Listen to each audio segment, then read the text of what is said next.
Pam Lackey, president of AT&T South Carolina. She has a very full and rich career, serving as the past chair of the South Carolina Chamber of Commerce, currently serving as vice chairman of the South Carolina Ports Authority and the board of Palmetto Business Forum. She'll be sharing with us in an excerpt about life lesson, Play It Where It Lays.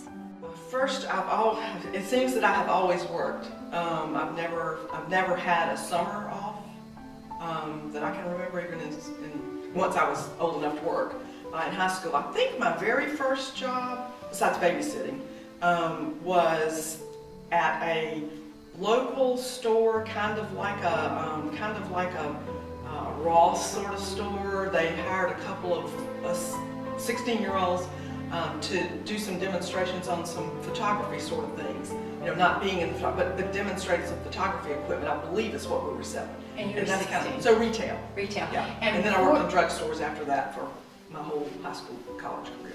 Before that, your very first job was babysitting. How old were you when you started babysitting? People would be appalled today, I'm sure. I believe 11 or 12.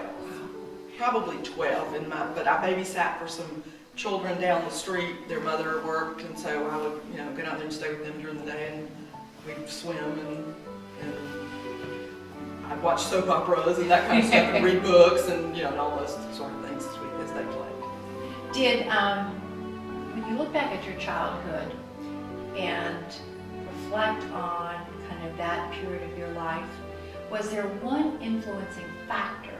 And not a person, but a factor. It could be as simple as, being driven by your mother, or by this dynamics of perfection or excelling.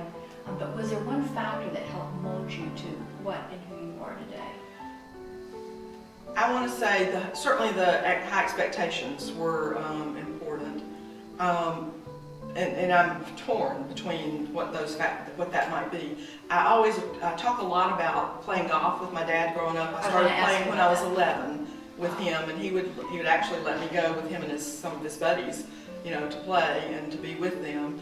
And I think those certainly had a big influence on me. I oftentimes will talk about the fact that I learned one of my guiding principles is play it where it lays, because his buddies, a little 11-year-old girl want to kick my ball out of the woods, and he'd say, no, she'll never learn to be good if she doesn't learn how to hit it from where it is. And so, he always said, get out of trouble, then hit a great shot. Don't try to hit a great shot first. So and that's a principle that I use in life, except where you are. So say that again. The principle that you learned from golf was play it where it lays. That's a pretty. It works in your marriage, it works in your work, it works with your children, it works in your sports, it works wherever you are. Just accept where you are.